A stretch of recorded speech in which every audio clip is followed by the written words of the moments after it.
Selamünaleyküm. Aleykümselam. Ne olmuş hayvancağıza? Bu halde buldum. Kim bilir hangi avcının elinden kaçarken bu hale düşmüş.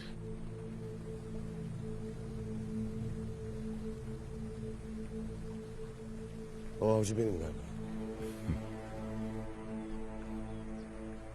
Bu avını elinden kaçırdığına göre pek iyi bir avcı değilsin evlat.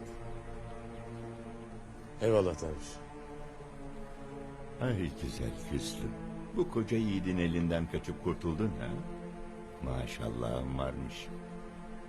Haydi bre bismillah. Kısa zamanda sıhhatine kavuşasın.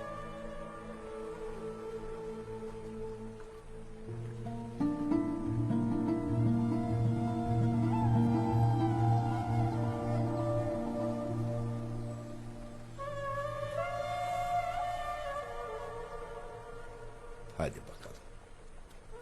Hadi git. Hadi. Nereden gelip nereye gidersin? Haydan gelip huya gideriz.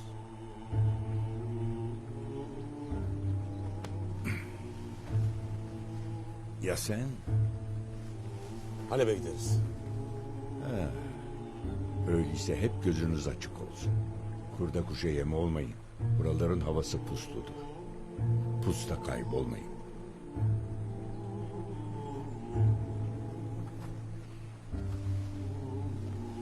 Bana ismini bağışlar mısın? Endülüslü İbnül Arabi.